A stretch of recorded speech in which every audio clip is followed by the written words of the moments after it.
And let me tell you, I think it's mostly hype.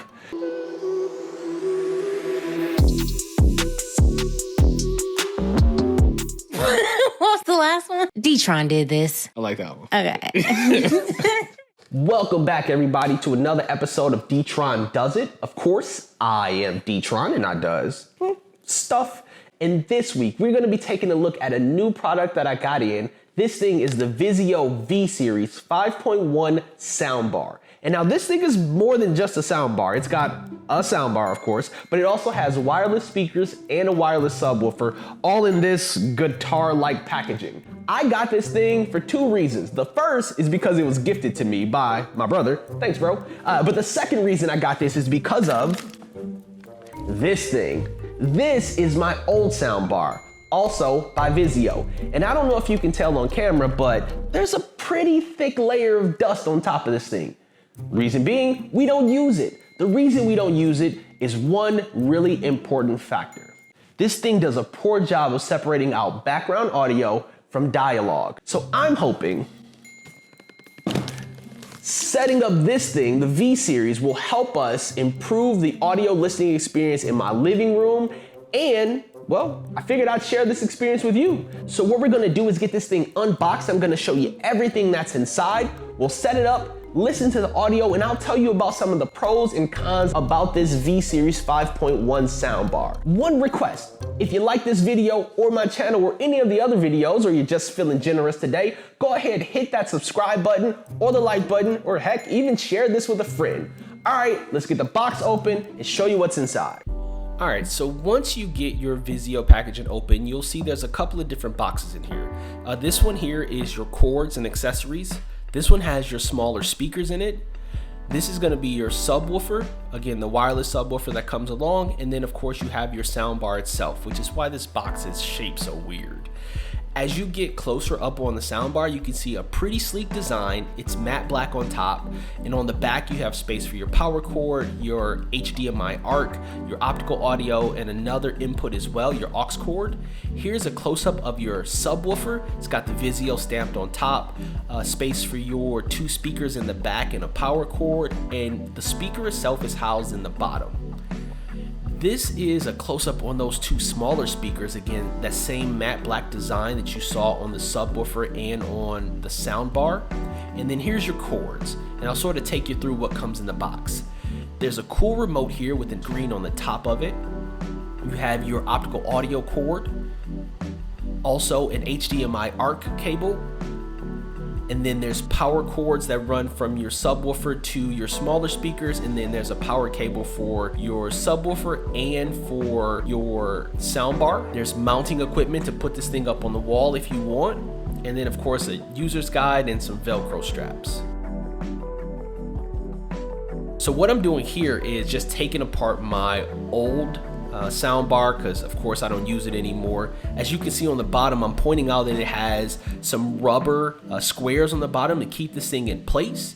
And next I'm just hooking it up. So of course you got to plug your power cord in, and then I'll explain in a little bit why I'm getting ready to attach the HDMI ARC cable, but the short is they said this is the best audio version, so I wanted to plug that up first to see what the best sounding audio would sound like coming out of this thing before I connected it via Bluetooth. So that's what I'm doing here, is just plugging up the audio cable, but it does not look good running up to my TV, I'll tell you that much. Next, I'm plugging up the subwoofer so we can get power, and I'm gonna plug in the extra speakers that come along with it to create that surround sound feel. I wanted to test it out before I set them up behind the couch, so that's what we're doing now. We'll get you an audio test. Of course, I am D-Tron, and I just stuff. And this week, my net is coming down. It's been up for a while. If you haven't seen the original video of me hanging this net up for the first time, I'll link it somewhere around here. But it's time to replace this thing. It's been a real soldier, but it has clearly worn out its welcome. I'll show you some of what it looks like after it ages for a bit. It's time to get it down, get it all cleaned off, and we're gonna put another one up because it works so well. All right, let's do that. All right, guys, I had to stop so I could tell you this. And it may be like the newbie thing for me to say, but I really expected there to be less wires. Hey, so real quick note, guys. This next part sounds a little weird, like I'm ranting. It's because there was a whole 45-second to a minute rant before this about how I could not connect my soundbar to my television through Bluetooth. It just would not work. Well, apparently it was all user error, and it's absolutely possible. So I cut that part out because I was getting ready to mislead you into believing that this thing had to be wired up to your TV, and that's not accurate. So I just want to jump in and tell you that before I get into the rant about all of the wires coming off of the subwoofer and how it's not truly wireless. All right, that's it. You've got your subwoofer here, and this subwoofer has your power cord and 2 cords coming for your speakers. Your speakers are not Bluetooth. They don't connect wirelessly to the soundbar or to the television. They connect through the subwoofer. Now, there is one plus. The subwoofer itself doesn't need to be plugged into your soundbar, but it still has to be plugged up. So you can't just set it in the middle of the room unless you want a cord running across the middle of your living room. It still needs to have a power source, and it also still needs to have these cords connected so that the speakers will be able to get their power. So there's a lot more cords in this setup than I thought there would be. But with that said, I'm only halfway through. I haven't really got a chance to see how the sound quality improves watching the television. So hopefully it outweighs the fact that I'm gonna have some additional wires that I'll eventually need to hide somewhere in the living room. So let's finish setting it up, and then I can tell you about how the audio experience is. I was really hoping that this subwoofer would somehow be wireless, like a rechargeable battery, or something that connects the speakers via Bluetooth to the subwoofer and the subwoofer via Bluetooth to the soundbar. I know maybe that was wishful thinking, but that's what I was hoping for. This is what it looks like when it's set up next to my couch. All right, guys, so it is all set up now. We've got our soundbar set. We've got our subwoofer plugged in. We got our speaker setting up behind our couch. And let me tell you, I think it's mostly hype. The sound from the soundbar is really good. That part, I won't lie. Definitely one of the best parts about the whole setup is the quality coming from the sound and the fact that you can turn up the dialogue on the soundbar, and it sort of takes all of the background sounds, noises, music, and sort of puts it on the additional speakers, lowers it so that the dialogue is coming from the center of the soundbar, and it sounds really good. That was the one thing that stood in the way of us using our old soundbar more often, was the ability to do exactly that. As far as pros and cons goes, that's probably the biggest pro of it all. Again, the sleek design is gonna be also a plus for this thing. You can set it just about anywhere, matte black on top. It actually looks great. It's setting behind my couch, you can't really see them, but the subwoofer being out and exposed next to the couch doesn't look too bad. So again, from the look and the sound quality coming out of the sound bar, those are definitely pluses. And if that's all you care about, the look and how it sounds, well then, hey, there you go. But there are some drawbacks. For me, the drawback is it feels unnecessary.